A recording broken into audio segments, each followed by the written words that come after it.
Welcome to this history of luxury on our channel Velvet Vistas, your home to explore luxury while falling asleep. Remember to like and subscribe. The dawn of luxury. Close your eyes and imagine Paris in 1837. Gas lamps flicker on cobblestone streets. Horse-drawn carriages clatter past workshops where artisans bend over their benches, their hands moving with practiced precision. This is where our story begins, not with grand palaces, but in humble ateliers where dreams took shape one stitch, one brushstroke, one hammer blow at a time. Luxury, you see, wasn't always about logos or status symbols. It began with a simple human desire to own something made so beautifully, with such care, that it could last a lifetime and beyond. In a small workshop on Rue Basse du Rempart, a young harness maker named Thierry Hermès opened his doors. He didn't know he was founding a dynasty. He simply wanted to make the finest leather harnesses for the carriages of European nobility. Each stitch was placed by hand. Each piece of leather was selected for its suppleness and strength. The horses of princes wore his work, and their riders noticed. Across the city, other dreamers were at work. Louis Vuitton, a teenager from the countryside, arrived in Paris after walking nearly 300 miles. He became an apprentice to a trunk maker, learning to craft wooden boxes that could withstand the rigors of travel. In those days, travel meant steamships and railways, new inventions that were opening up the world.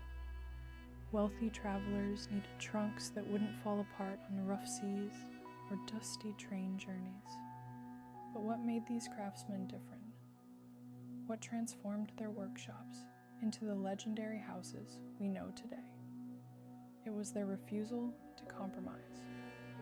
When Vuitton finally opened his own atelier in 1854, he did something revolutionary.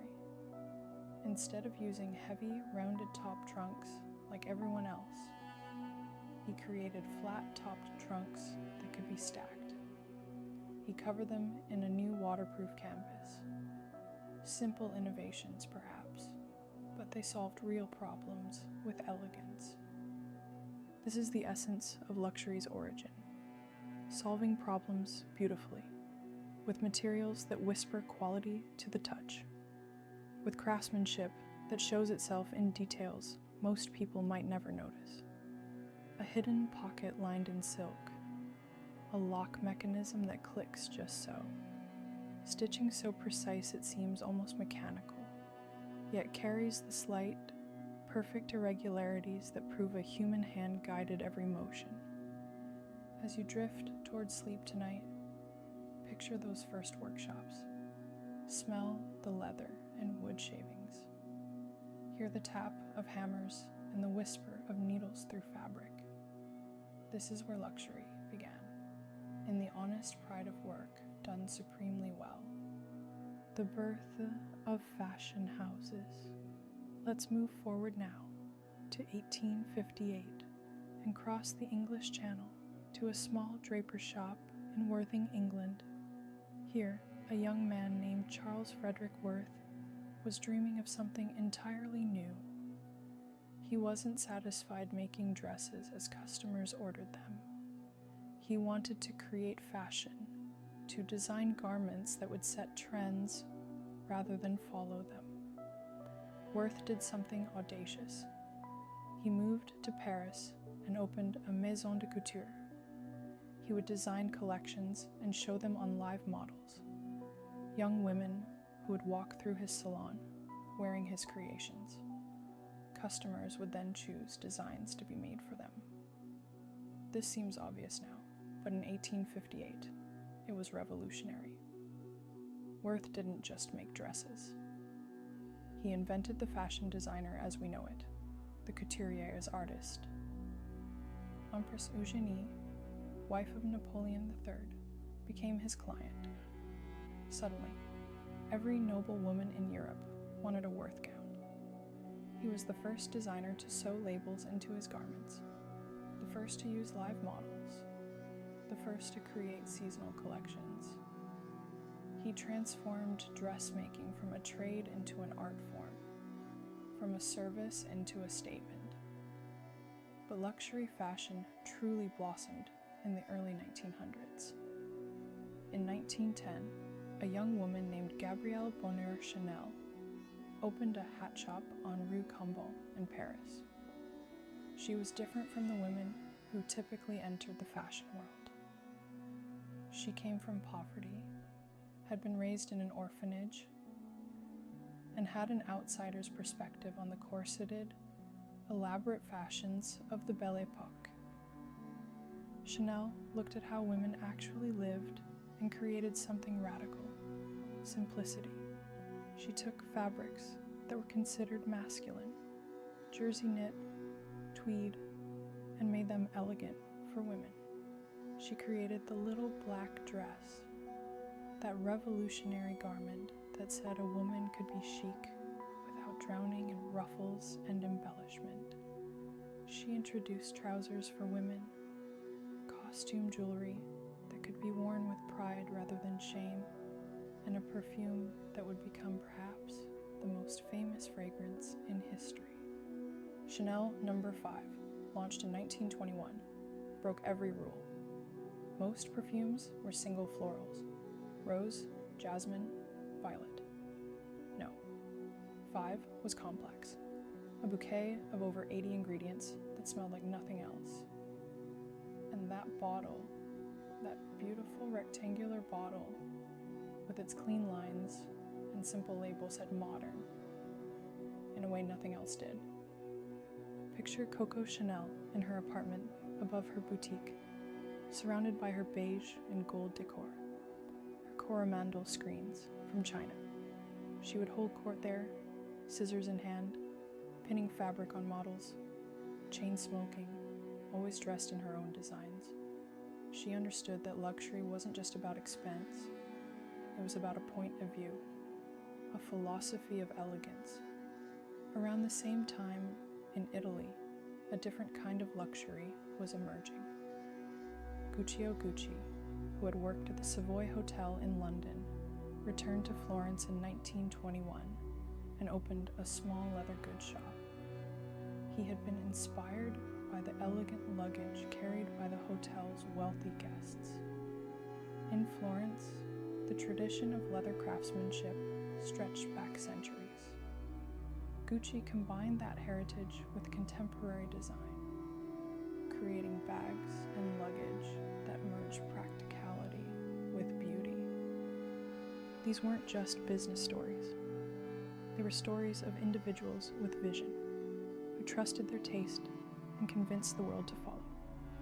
As sleep begins to find you, imagine those ateliers, the rustle of silk, the smell of perfume being blended, the soft glow of lamps over drawing tables where tomorrow's fashions were being sketched into being. The age of innovation. Now we drift into the 1930s and 1940s, years of economic turmoil and war, yet also years of remarkable innovation in luxury. It's a paradox that during difficult times, luxury found new expressions, new meanings. In 1935, a Frenchman named Jean Patou created a perfume called Joy, which he marketed as the costliest perfume in the world. During the Depression, this seemed absurd, but Patou understood something profound. For those who could afford it, the Depression made luxury even more important, a defiance of difficult times, a small pleasure that stood against the darkness. Meanwhile, across the Atlantic, the United States was developing its own luxury vocabulary. In 1941, even as America entered World War II, Coach was establishing itself in Manhattan, creating leather goods with a distinctly American sensibility, practical, durable, but refined. This was luxury for a democratic age. less about aristocratic heritage and more about quality that anyone with means could appreciate. But let's return to Paris, because Paris in the 1940s and 1950s was where fashion luxury reached new heights. Christian Dior, a man who had studied political science and sold art before turning to fashion, opened his couture house in 1946. Post-war Paris was still gray with deprivation. Fabric was rationed. People wore practical, austere clothing. Then, on February 12, 1947, Dior showed his first collection. The new look, as it came to be called, was a revolution. Full skirts that used yards and yards of fabric, nipped waists, soft shoulders, a silhouette that celebrated femininity with extravagant abundance. It was the opposite of wartime austerity. Some people were scandalized, but women around the world fell in love. Dior understood that after years of darkness, people craved beauty, romance, and optimism. His clothes weren't practical. They were dreams made fabric. A Dior dress said, "The war is over. We can be beautiful again." Picture those first clients descending the stairs of 30 Avenue, Montaigne, in their new look suits, the rustle of taffeta, the proud bearing that came from wearing something so exquisitely made. Dior brought back luxury as fantasy, as transformation. Not far away, a Spanish designer named Cristobal Balenciaga was taking a different approach. Balenciaga was a perfectionist, a designer so technically brilliant that other designers studied his work to understand construction. He draped fabric directly on models, sculpting with cloth the way artists sculpt with clay. His designs were architectural, sometimes avant-garde, always impeccably made. Balenciaga rarely gave interviews. He let his work speak. He once said, "A couturier must be an architect for design, a sculptor for shape, a painter for color, a musician for harmony, and a philosopher for temperance."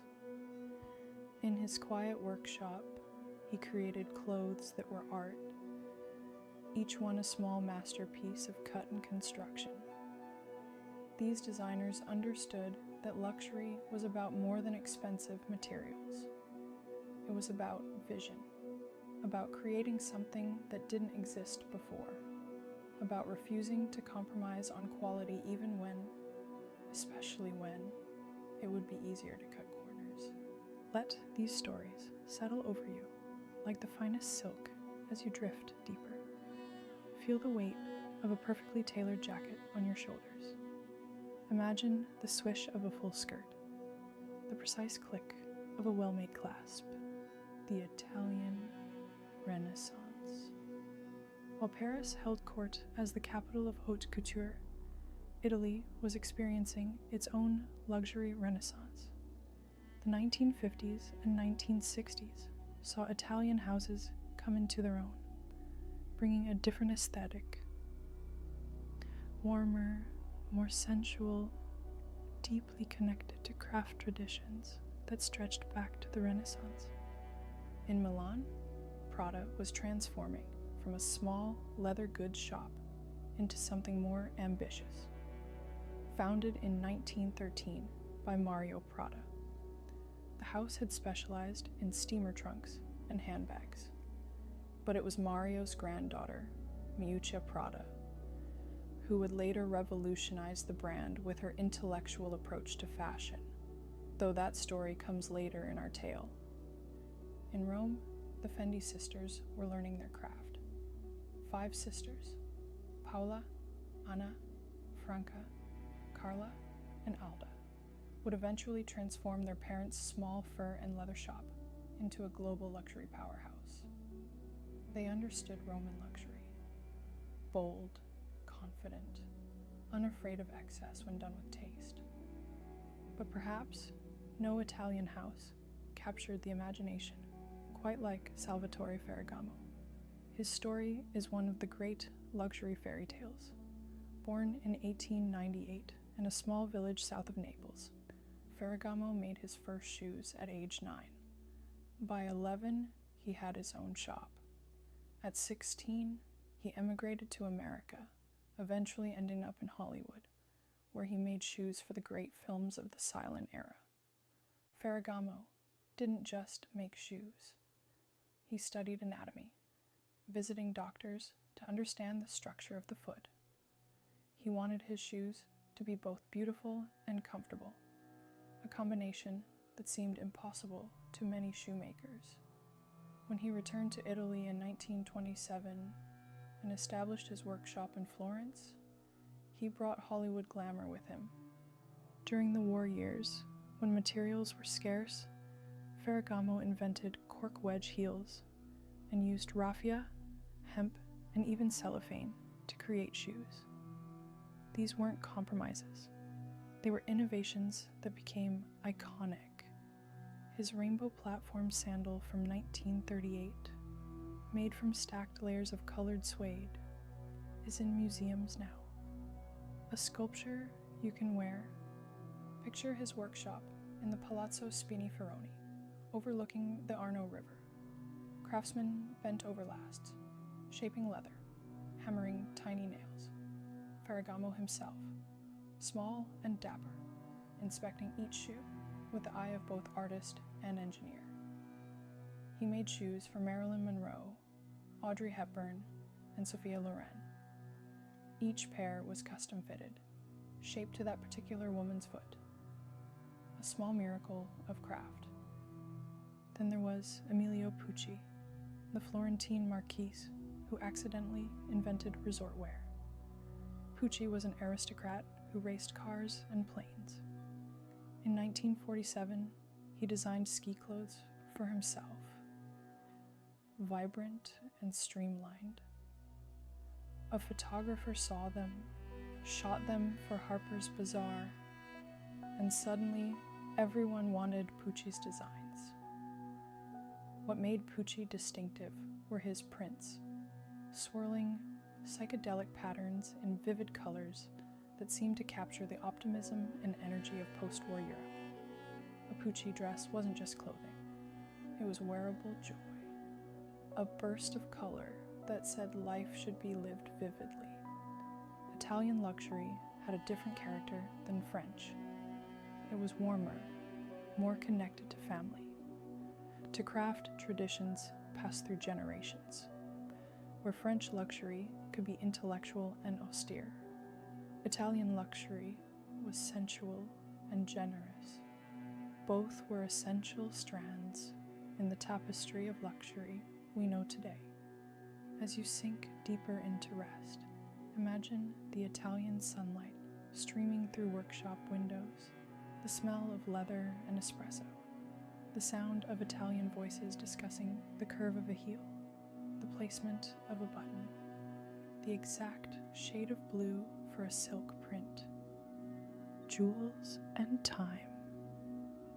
Let's turn now to another dimension of luxury. Jewels and watches. Those small objects that carry enormous meaning, that mark moments and declare love, that tell stories of craftsmanship measured in fractions of millimeters. Our story begins in Paris in 1847, on the Rue de la Paix. Louis-François Cartier took over a small jewelry workshop from his master. It was a modest beginning, but Cartier had vision. When his son Alfred took over, he moved the shop to the more prestigious 13 Rue de la Paix. And when Alfred's three sons, Louis, Pierre, and Jacques, joined the business, they transformed Cartier into a global empire. Louis Cartier was the creative genius. In 1904, his friend, the Brazilian aviator Alberto Santos Dumont, complained that he couldn't check his pocket watch while flying. Louis created something revolutionary, a wristwatch, the Santos, practical and elegant. This was radical. At the time, men wore pocket watches. Wristwatches were considered feminine, but Santos wore his Cartier watch proudly, and soon others followed. Cartier understood luxury not as mere decoration, but as functional beauty. In 1917, he created the tank watch, inspired by the Renault tanks he saw on the Western Front. It had clean lines, a geometric purity that felt completely modern. A tank watch said its wearer valued clarity and precision. But Cartier was also about romance. Their jewelry told stories. In 1914, when the panther, became a Cartier motif, it symbolized strength and grace. Their love bracelet, created later in 1969, required a special screwdriver to close, a symbol of commitment that lovers could share. Picture the Cartier workshops, jewelers working under intense magnification, setting diamonds one by one, adjusting the tension of a watch spring, polishing gold until it glowed. This was precision as art form. Across Paris, Van Cleef and Arpels were creating their own magic. Founded in 1906, when Estelle Arpels married Alfred Van Cleef, the house became known for romantic, whimsical designs. Their mystery set technique, patented in 1933, allowed gems to be set with no visible prongs or settings, so they appeared to float against the metal. It was jewelry that seemed to defy physics, that captured light and held it. In Switzerland, a different kind of precision was being perfected. Patek Philippe, founded in 1839, had become synonymous with the finest watchmaking. Their motto, "You never actually own a Patek Philippe. You merely look after it for the next generation," captured something essential about true luxury. It's not about consumption, but about stewardship, about objects made so well they transcend their moment. A Patek Philippe movement might contain hundreds of tiny parts, each finished by hand, even the parts you'd never see. The watchmakers would spend weeks on a single watch, adjusting, regulating, polishing. Why finish parts that would never be seen? Because the maker would know. This was luxury as personal integrity, as the refusal to take shortcuts, even when no one would notice. Rolex told a different story. Founded by Hans Wilsdorf in London and later based in Switzerland, Rolex was about adventure and achievement. In 1953, when Edmund Hillary and Tenzing Norgay summited Everest, Hillary wore a Rolex Oyster Perpetual. The watch survived the highest point on Earth. That same year, Rolex introduced the Submariner, capable of diving to depths that would crush most watches. Rolex made luxury democratic, in a sense. They weren't making complications nobody would use. They made watches that could survive anything, that would keep time in the desert or under the sea or on a mountain peak. A Rolex said its wearer was someone who did things, who lived fully. Each of these houses understood that luxury in its truest form wasn't about showing off. It was about appreciating excellence, about owning something made with such care that it could become an heirloom, a bridge between generations. Let yourself imagine holding these objects. Feel the weight of a well-made watch, the way its bracelet articulates perfectly on your wrist. See the fire in a perfectly cut diamond. These aren't just possessions. They're concentrated human skill, time made tangible. Beauty you can carry with you. The American dream. Now, we cross the Atlantic to explore how America developed its own luxury vocabulary. Different from Europe's, but equally compelling. American luxury was less about aristocratic heritage and more about aspiration. about the idea that quality and style should be accessible to those who worked hard and dreamed big. In New York in 1945, a handbag designer named Anne Klein was creating sporty, practical clothes for American women who worked, who moved through the city with purpose. This was a different vision of luxury, not about ball gowns and tiaras, but about clothes that empowered women in their daily lives. But perhaps no American brand captured the democratic spirit of American luxury quite like Coach. Founded in 1941 in a Manhattan loft, Coach made leather goods using techniques inspired by baseball gloves, durable leather that would patina and improve with age. This was the opposite of the European model, where luxury items were kept pristine. Coach celebrated wear and tear, the way leather would darken and soften with use, carrying the story of its owner's life. In 1952, a talented designer named Bonnie Cashin joined Coach as a consultant. Cashin brought a modernist vision, creating bags with practical features, outside pockets, adjustable straps, hardware borrowed from car interiors.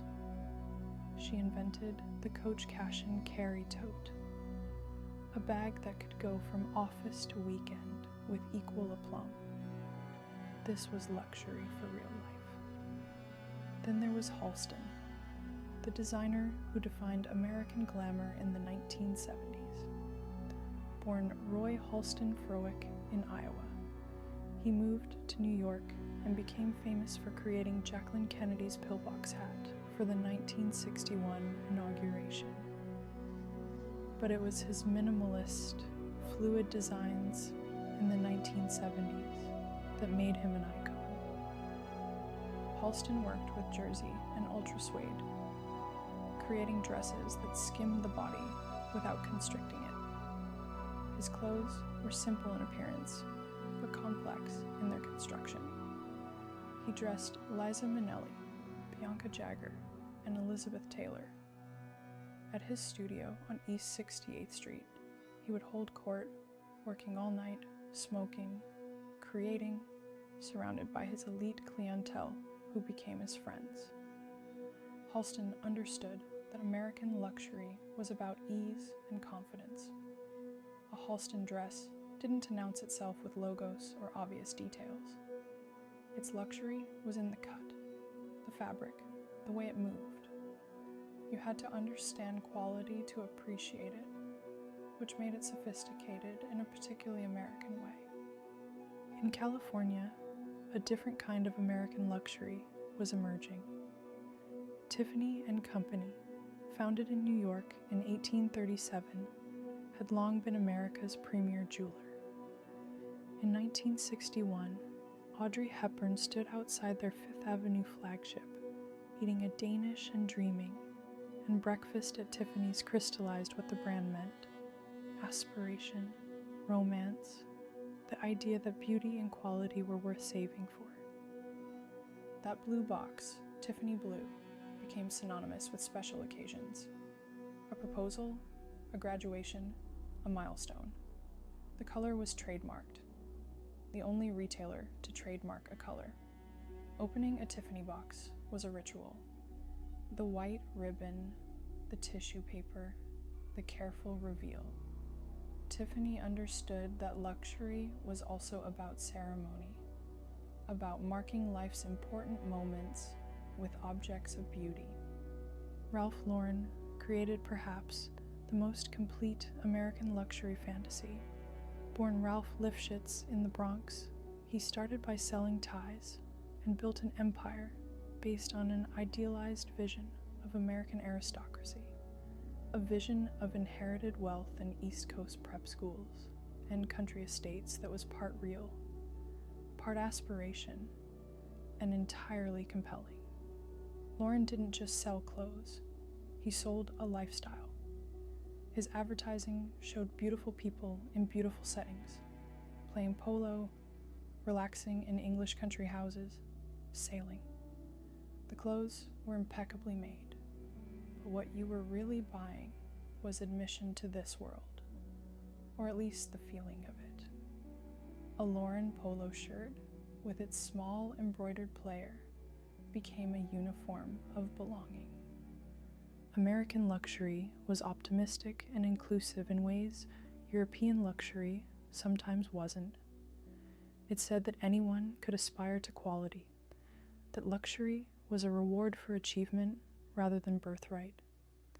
This democratizing impulse would become increasingly important as luxury evolved. As sleep deepens around you, picture New York in the 1970s, the energy and optimism, the feeling that anything was possible.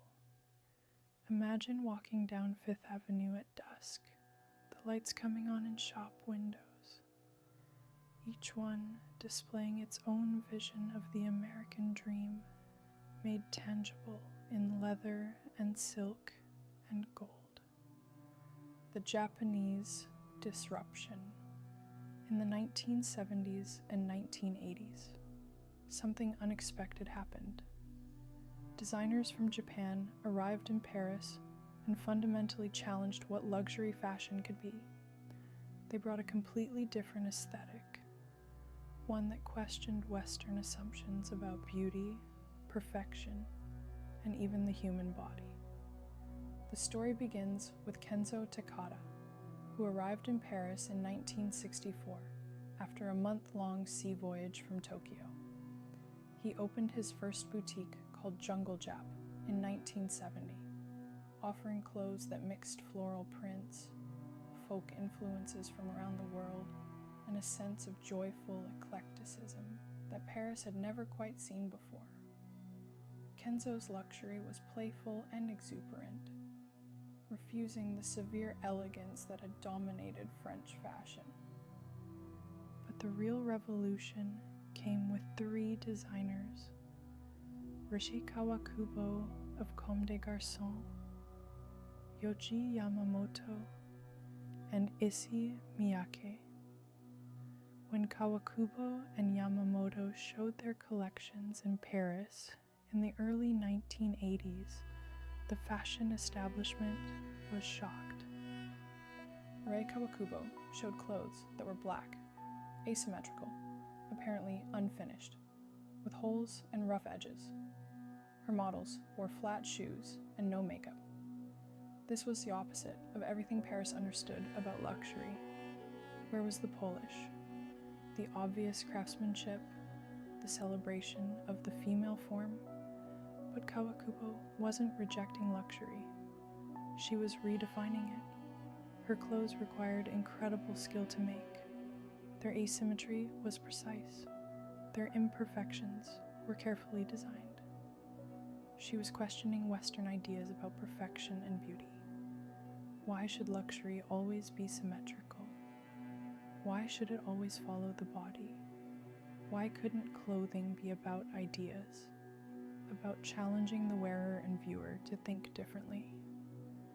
Yohji Yamamoto's approach was similar but distinct.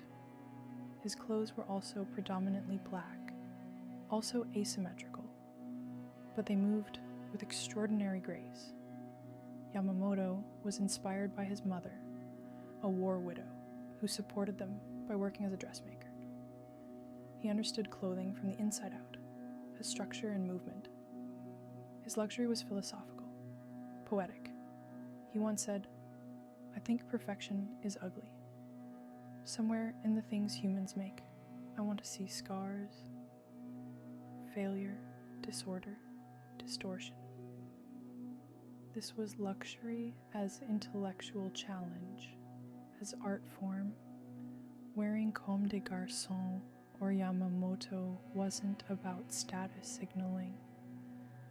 It was about understanding, about being part of a conversation about aesthetics and philosophy.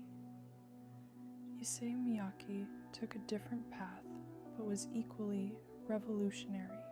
Miyake was fascinated by technology and tradition in equal measure.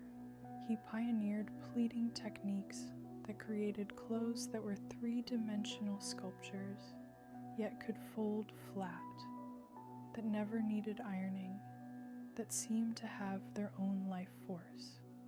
His Pleats Please line, launched in 1993, democratized his vision. Affordable versions of his aesthetic that ordinary people could wear. This was luxury as democracy. The idea that good design and interesting ideas shouldn't be reserved for the wealthy few. A Pleats Please piece cost a fraction of haute couture, but carried the same intellectual rigor, the same innovation. The Japanese designers taught the West that luxury didn't have to be about obvious opulence. It could be subtle, intellectual, challenging. It could be about the space between the body and the cloth, about cloth itself as a material with its own integrity, about ideas made wearable. They also brought a different relationship with imperfection. In Japanese aesthetics, wabi-sabi finds beauty in imperfection and impermanence.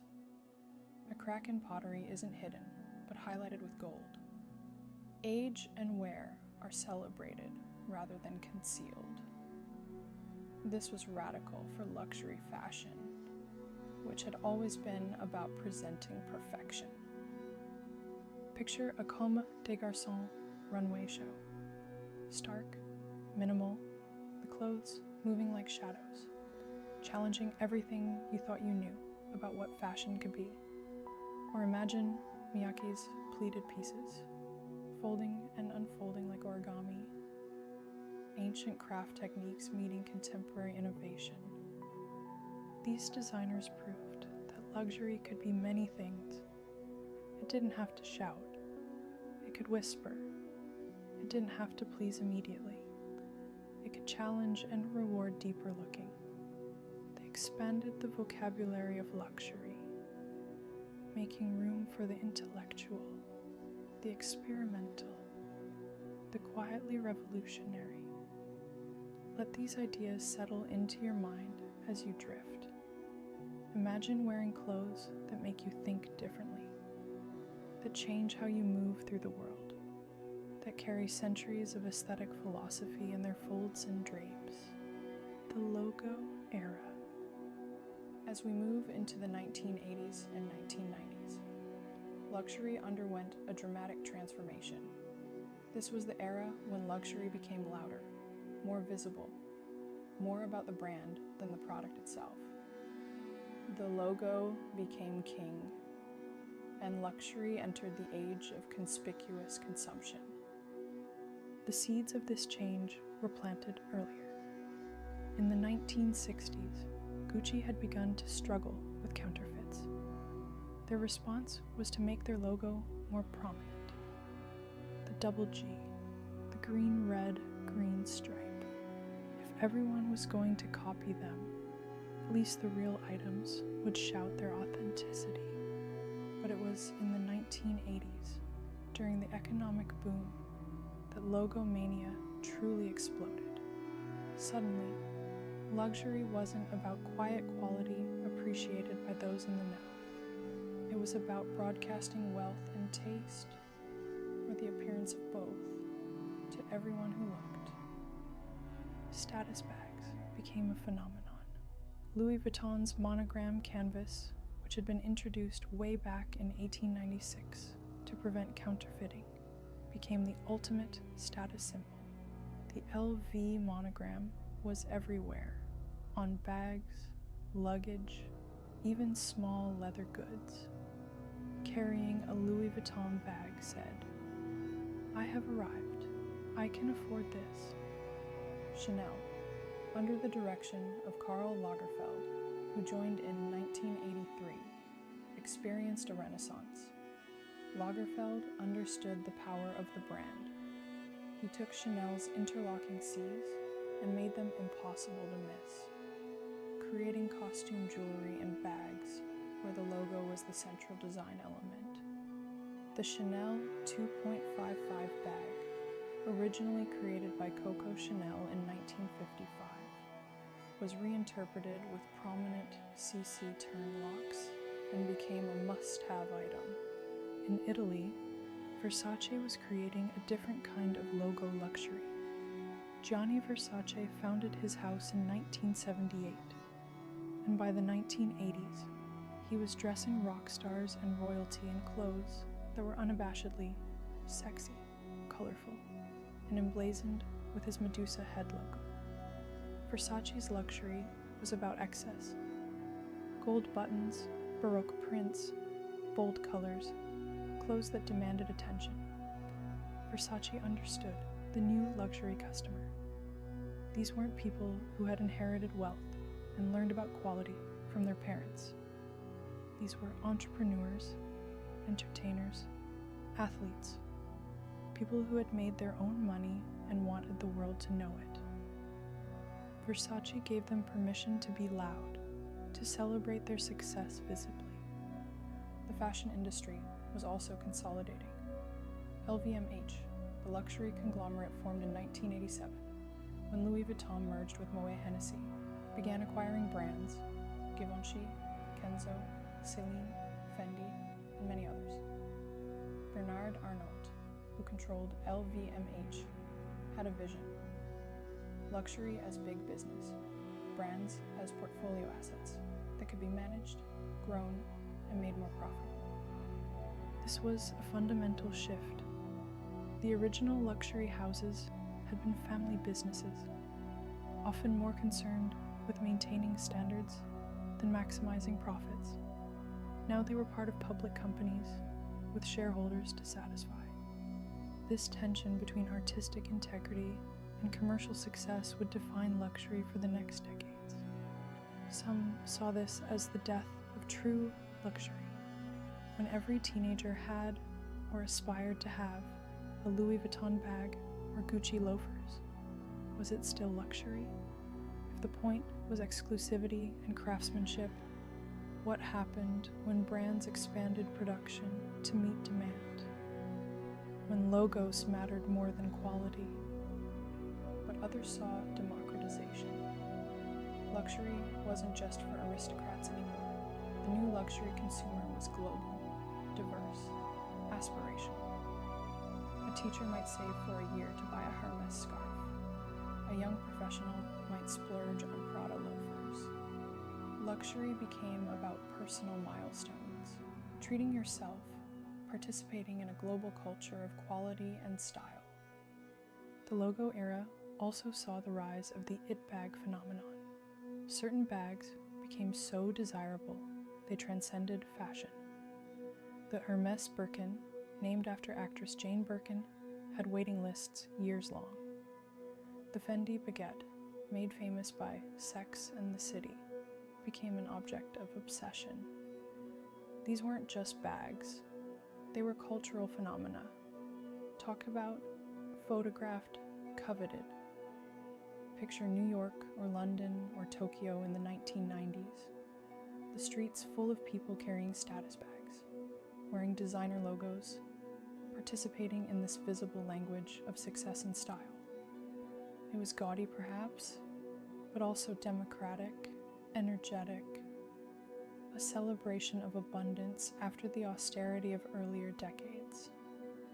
The logo era taught luxury brands that they weren't just selling products. They were selling dreams, identities, membership in a global tribe of style-conscious consumers. This understanding would shape how luxury marketed itself going forward.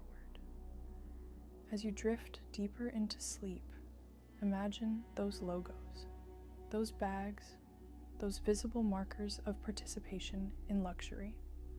For all the criticism they received, they represented something powerful.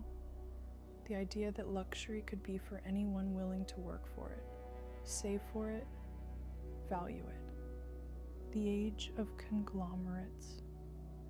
The late 1990s and early 2000s saw luxury transform from a collection of family businesses into a global industry dominated by massive conglomerates.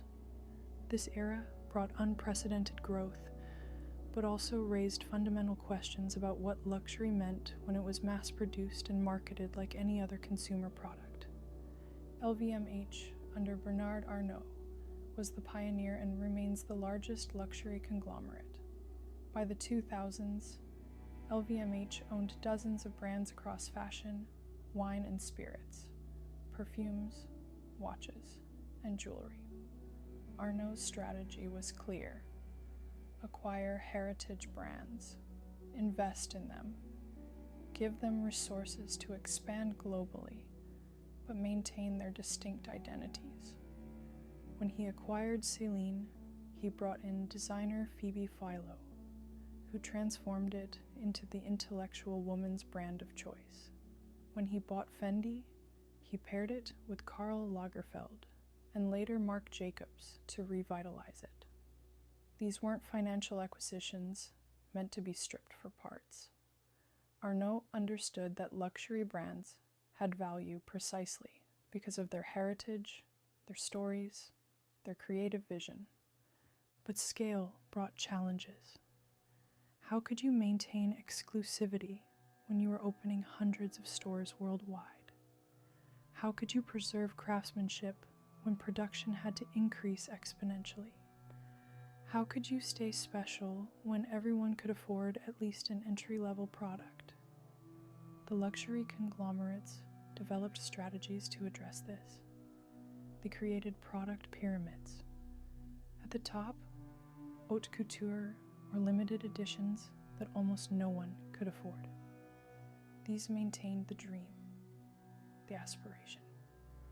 In the middle, expensive bags and clothes that serious luxury consumers bought. At the bottom, entry-level products, a logoed wallet, a lipstick, a fragrance that allowed more people to participate in the brand. Kering, the other major luxury conglomerate, pursued a different strategy under François-Henri Pinault. They focused on fewer brands but gave them strong support. Gucci, Bottega Veneta, Saint Laurent, Balenciaga, Alexander McQueen, each had a distinct identity, and Kering invested heavily in their creative vision. Tom Ford's transformation of Gucci in the mid-1990s showed how this could work. When Ford joined Gucci as creative director in 1994, the brand was struggling, seen as old-fashioned and gaudy. Ford created a new aesthetic: sexy, modern, provocative. His 1995 collection featured velvet hip huggers and silk shirts unbuttoned to the navel. It was controversial, but it worked. Suddenly, Gucci was the coolest brand in fashion, and sales exploded. This was the conglomerate model at its best, providing resources and freedom to a creative visionary who could reinterpret heritage for a contemporary audience. Ford proved you could respect a brand's history while completely reimagining its present. But not every intervention was successful. Some brands lost their soul in the pursuit of growth. When every airport had a luxury boutique, when every mall in China and Dubai and Moscow featured the same brands, did location matter anymore? When collections were designed to sell globally rather than express a singular vision, did creativity suffer? Some designers thrived in this system. Marc Jacobs at Louis Vuitton from 1997 to 2014 showed how a creative director could honor heritage while being boldly contemporary. He collaborated with artists like Takashi Murakami and Richard Prince, creating bags that were simultaneously pop art and luxury goods. He brought ready-to-wear to a brand known for leather goods, building a complete fashion universe. Others struggled. The pressure to produce multiple collections per year to generate constant newness for social media and fast-moving consumers took a toll. designers burned out. Some brands cycled through creative directors every few years, searching for the next person who could generate buzz and sales. The conglomerate era also saw the rise of heritage management as a discipline. Luxury brands hired archivists, historians, and storytellers to mine their past for inspiration. They created museums and exhibitions celebrating their history. This wasn't just vanity, it was strategic. In a crowded marketplace, heritage was a competitive advantage. New brands could copy designs, but they couldn't copy a story that stretched back a century. Hermès remained the exception, one of the few major luxury houses to stay independent and family-controlled. They resisted the conglomerate model, growing slowly, deliberately, maintaining control over every aspect of production. An Hermès bag still took craftsmen 18 to 24 hours to make by hand. There were still waiting lists. This scarcity wasn't artificial. It reflected genuine, limited production capacity. Hermès proved that the alternative model could work, that you didn't have to maximize growth to succeed, that saying no to expansion could actually enhance desirability. When everyone else was opening stores on every corner, Hermès maintained exclusivity. This restraint became its own form of luxury. The conglomerate era fundamentally changed the relationship between creativity and commerce and luxury. Creative directors became celebrities, their runway shows, global media events. But they also became employees, working within corporate structures, answering to shareholders. Some thrived under this pressure. Others found it stifling. Bottega Veneta under Thomas Meyer showed how the system could work beautifully. Meyer, who joined in 2001, spent 17 years quietly building the brand into the epitome of understated luxury. His mantra was, "When your own initials are enough," a direct challenge to the logo mania of the era. Bottega Veneta's signature intrecciato woven leather became recognizable to those who knew, invisible to everyone else. This was luxury as secret handshake, as insider knowledge. The conglomerates also professionalized luxury marketing. Where once brands relied on word of mouth and editorial coverage, now they had massive advertising budgets, celebrity endorsements, and sophisticated brand management. A luxury brand became a carefully orchestrated experience across every touch point. Stores, advertising, packaging, customer service, digital presence. This professionalization brought consistency, but sometimes at the cost of magic. When every aspect is managed and measured, when focus groups test designs, when algorithms predict trends, does something essential get lost? The tension between art and commerce, always present in luxury, became more acute. As you settle deeper into sleep, imagine these competing forces. The pull of growth versus exclusivity, creativity versus commercial success, heritage versus innovation. The luxury industry was navigating all of these tensions simultaneously, trying to honor the past while building the future, trying to grow while remaining special.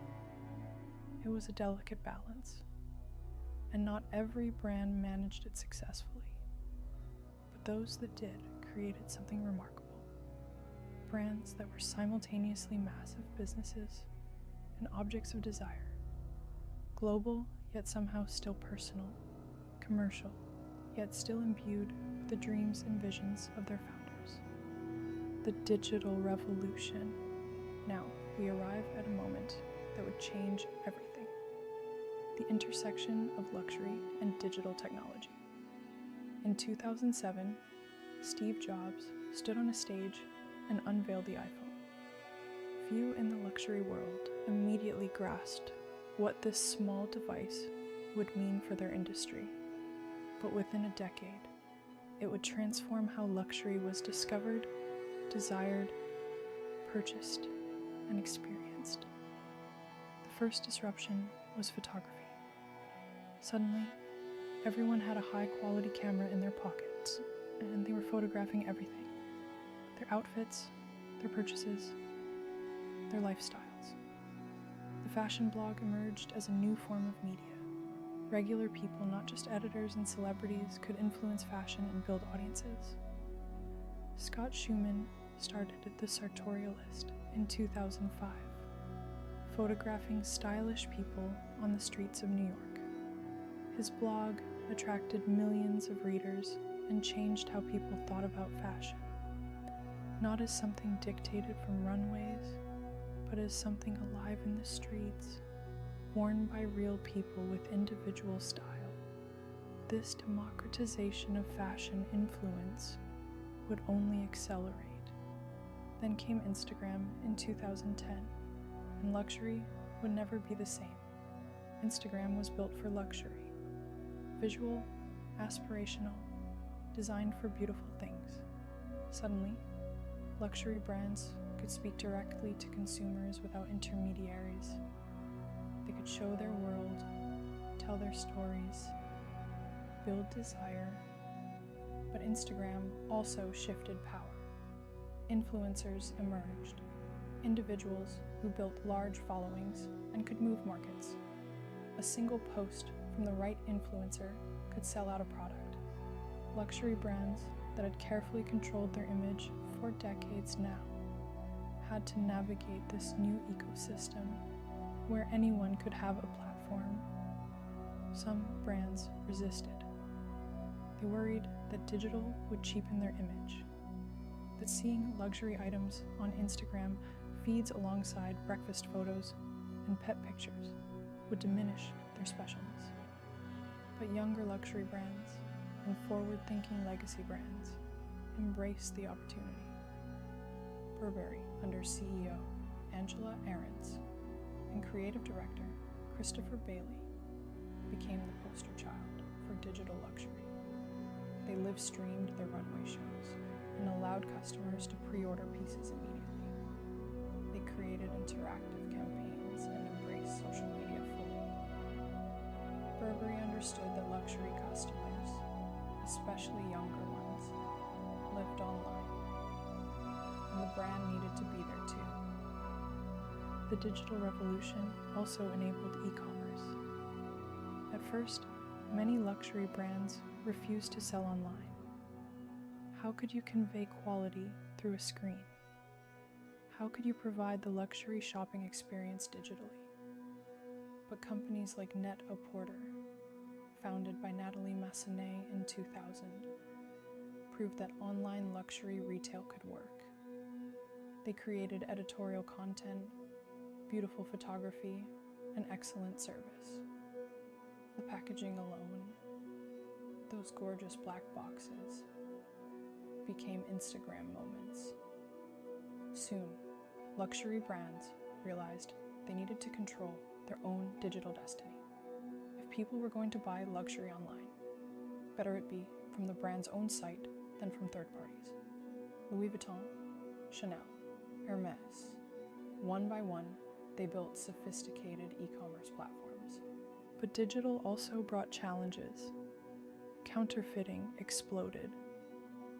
When your brand is all over Instagram, counterfeiters have unlimited reference material. The resale market became more visible and organized, with platforms like The Real Real and Vestiaire Collective making it easy to buy and sell pre-owned luxury. Was this good or bad? It made luxury more accessible, but did it undercut new sales? The biggest shift was perhaps in how desire itself was manufactured. In the pre-digital era, desire built slowly. You'd see a dress in a magazine, maybe months after the runway show. You'd save up, plan, anticipate. Digital collapsed all of this. You could see a runway look on Instagram seconds after the model walked. You could buy it immediately. The whole cycle of desire and gratification compressed. Alessandro Michele's Gucci, launched in 2015, was perhaps the first luxury brand truly native to the Instagram age. Michele created maximalist, eccentric designs, embroidered snakes and florals, clashing patterns, an aesthetic that was weird, wonderful, and utterly photogenic. Every piece was designed to pop on a small screen. Gucci's Instagram became a surreal, dreamlike feed that attracted millions of followers. The brand became cool again, not despite digital, but because of it. Michele understood that digital luxury needed to be bold, weird, memorable. Quiet elegance doesn't photograph as well as a snake-embroidered leather jacket. The visual language of luxury shifted toward the Instagrammable, toward pieces that would generate engagement, toward designs that told stories. The influencer economy created a new form of luxury ambassador. Where brands once paid celebrities millions, now they sent free products to influencers with engaged followings. A micro-influencer with 50,000 followers might be more valuable than a celebrity with millions if their audience was the right demographic. This was democratic, but also strange. Luxury being promoted by people who often couldn't actually afford what they were wearing. As you drift deeper, imagine the blue glow of screens, the endless scroll of beautiful things, the way desire now moves as the speed of light, transmitted through fiber optic cables, translated into pixels, consumed in seconds. The digital revolution made luxury more visible, more accessible, more immediate. But did it make it more meaningful? That question would define the next era. Sustainability and ethics. Let's turn now to a reckoning that was building throughout the 2010s and exploded into urgency. Luxury, built on ideas of quality and timelessness, had to confront uncomfortable truths about its environmental impact and ethical implications. The conversation began with fast fashion, the antithesis of luxury. Companies like Zara and H&M produced clothes cheaply and quickly, imitating runway trends and selling them for a fraction of the price. Consumers, especially young ones, bought more clothes than ever, wearing them once or twice before discarding them. The environmental cost was staggering. Textile waste filled landfills, chemical dyes, poisoned waterways. The carbon footprint of the fashion industry rivaled that of aviation. At first, luxury brands were smug. They weren't fast fashion. They made quality goods meant to last. But activists and journalists began asking harder questions. Where were luxury brands sourcing their exotic skins? What were working conditions like in the factories that made their goods? What happened to unsold inventory? Did they really burn it to protect brand value? How much water did it take to make a single leather bag? The answers weren't always comfortable. In 2018, Burberry admitted to burning 28.6 million pounds worth of unsold products. The outcry was immediate and fierce. How could a brand destroy perfectly good products while people struggled to afford basics? Burberry quickly changed its policy, but the damage to the luxury industry's reputation was done. A new generation of consumers, particularly millennials and Gen Z, demanded better. They wanted transparency. They wanted to know that the people making their clothes were treated fairly, paid living wages, working in safe conditions. They wanted to know that materials were sourced responsibly, that production minimized environmental harm. And crucially, they were willing to hold brands accountable, using social media to amplify concerns and organize boycotts. Some luxury brands had always been ahead of this curve. Stella McCartney, daughter of Paul McCartney and a lifelong vegetarian, launched her luxury brand in 2001 with sustainability at its core. She refused to use leather or fur, instead pioneering alternatives, vegetarian leather made from innovative materials, recycled fabrics, organic cotton. For years, the fashion establishment saw her as a niche player, interesting but not representative. By 2015, she looked like a prophet. McCartney proved that sustainable luxury didn't mean sacrificing beauty or quality. Her clothes were exquisite, her bags desirable, her shows among the most anticipated of Fashion Week. She demonstrated that ethics could be elegant, that doing good and looking good weren't oppositions but complements. Other brands began to follow, some more sincerely than others. Gucci announced in 2017 it would stop using fur. Prada followed. Chanel announced it would no longer use exotic skins. These were significant shifts for houses that had built businesses on these materials. The message was clear: consumer values were changing, and luxury had to change with them. The conversation extended beyond materials to craftsmanship itself. True luxury, advocates argued, was about things made to last, to be repaired, to be passed down through generations.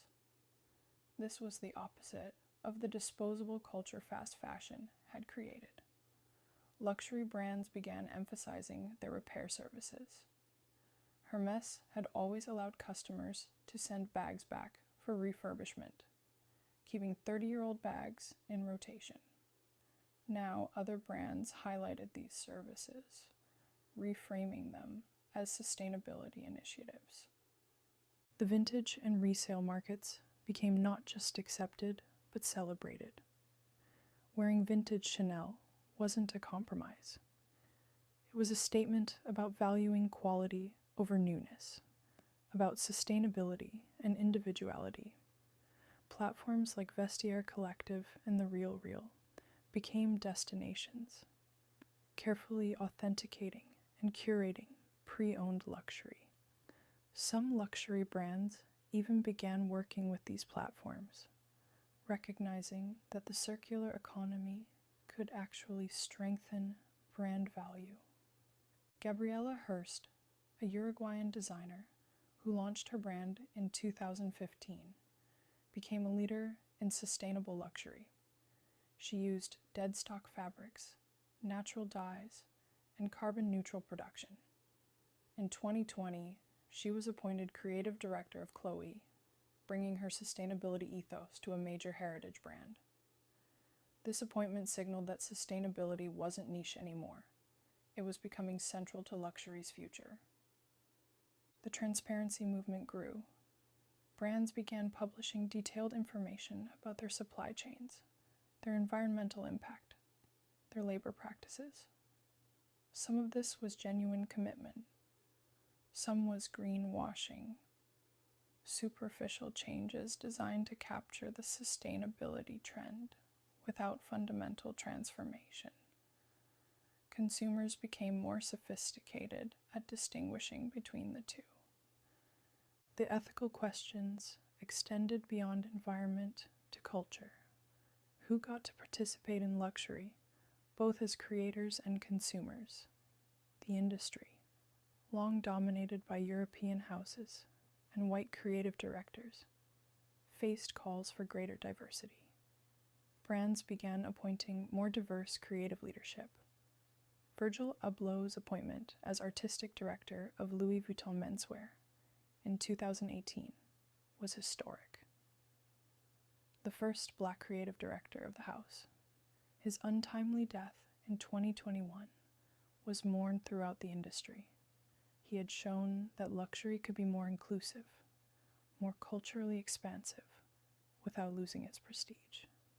As you drift toward deeper sleep, imagine a future where luxury means not just beauty and quality, but also responsibility and care. Care for the planet, for the people who make things, for the future. Imagine luxury as stewardship rather than consumption, as appreciation rather than acquisition. This vision of luxury, still emerging, still imperfect, represents perhaps the most profound shift since luxury's industrial beginnings. The future of luxury. And now, as our story draws to a close and sleep draws near, let's imagine where luxury is heading. The future is always uncertain, but certain threads are becoming visible, patterns emerging that suggest how luxury might evolve. The first and perhaps most intriguing development is digital fashion. In virtual worlds and metaverses, people are buying clothing for their avatars, digital garments that exist only as pixels. Luxury brands are creating NFTs, unique digital collectibles authenticated by blockchain. In 2021, Gucci sold a digital version of one of its bags for more than the physical bag cost. This seems absurd until you remember that luxury has always been partly about signaling an identity. If we increasingly live parts of our lives in digital spaces, why wouldn't we want luxury there too? The metaverse might seem like science fiction, but luxury brands are taking it seriously. They're building virtual stores in platforms like Roblox and Fortnite. They're hiring digital designers. They're thinking about what luxury means when physical constraints don't apply, when a bag doesn't need to hold things, when a dress doesn't need to fit a body, when the only limit is imagination. But even as luxury explores digital frontiers, there's a counter-movement toward physicality and craft. The pandemic of 2020 to 2021 forced people to stay home, spending months away from stores and public spaces.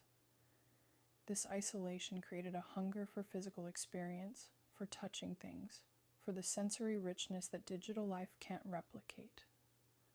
Luxury brands are responding with more experiential retail.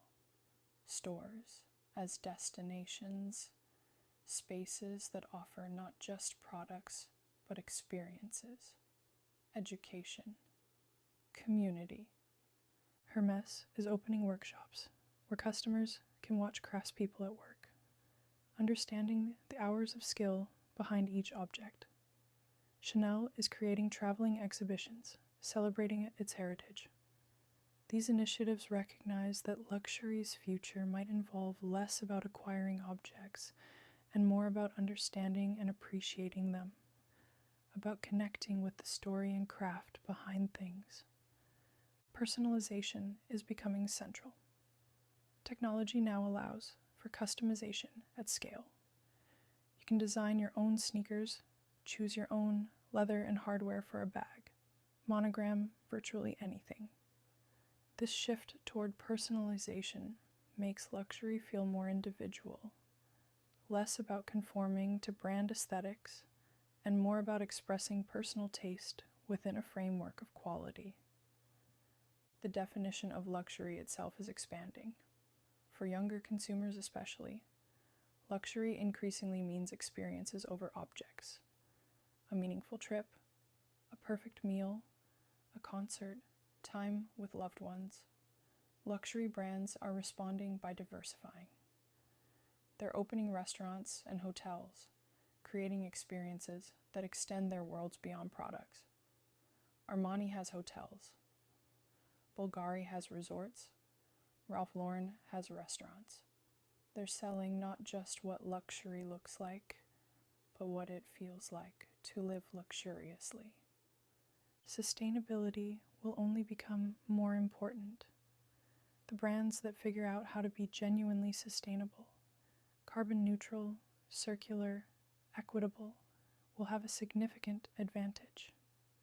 Younger consumers are willing to pay premium prices, but they want assurance that their money supports positive values. Luxury's premium pricing, long justified by quality and heritage, will increasingly need to justify itself through ethical production as well. The geographic center of luxury is also shifting. For decades, luxury was defined by European houses, selling to European and American elites. Now Asia is the largest luxury market, and it's growing. Chinese consumers in particular have become crucial to luxury brands' success. This shift is already influencing design. More red and gold for Chinese New Year collections, more cultural sensitivity, more Asian brand ambassadors and creative directors. Luxury is becoming more global, not just in its markets, but in its creative vision. Small, independent luxury brands are also thriving in ways that would have been impossible before digital commerce and social media.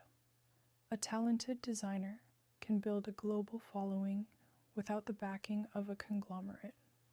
They can sell directly to consumers through their website, tell their story on Instagram, build a brand with authenticity that sometimes feels lost in the corporate luxury world.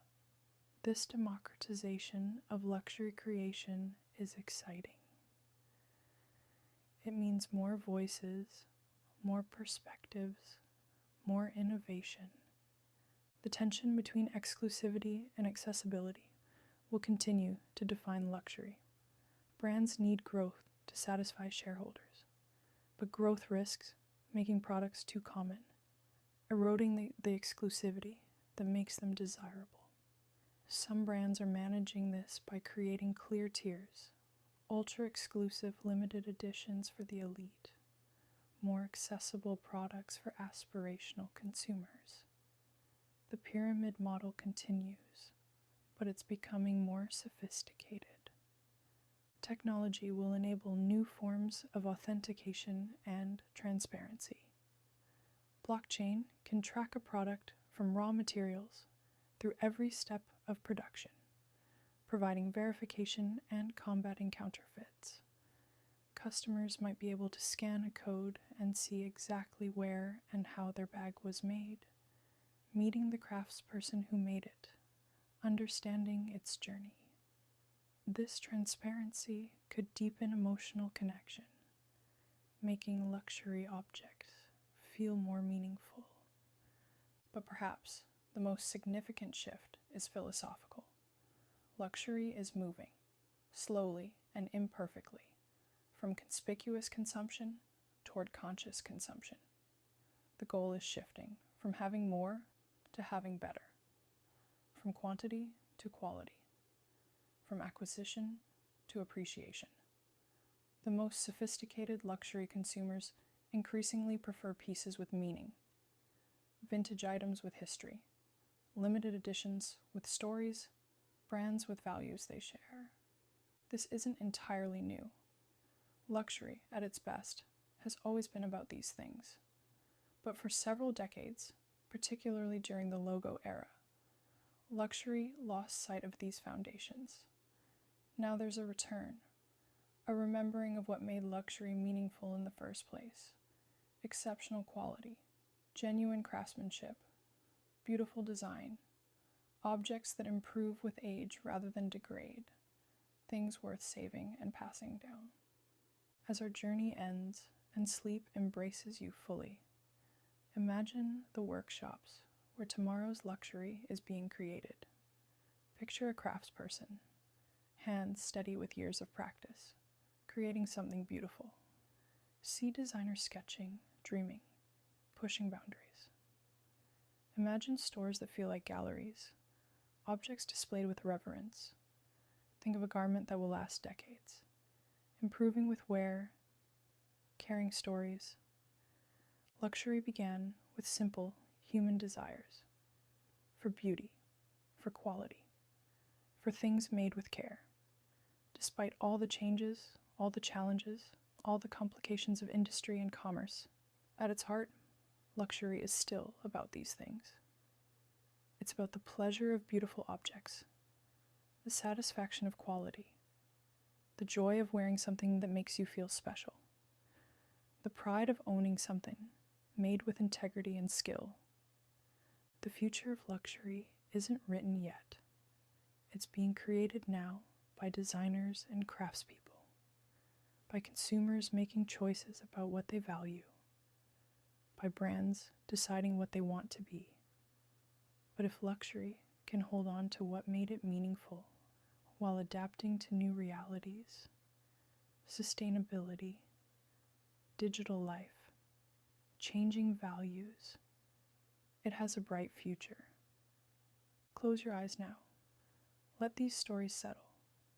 Dream of beautiful things made with care, of artisans bent over their work, of fabrics that whisper quality, of heritage and innovation dancing together. Dream of a world where luxury means not just expense, but excellence, not just exclusivity, but integrity, not just having, but appreciating. The history of luxury is ultimately a human story of creativity and commerce, of dreams and determination, of beauty pursued and sometimes achieved.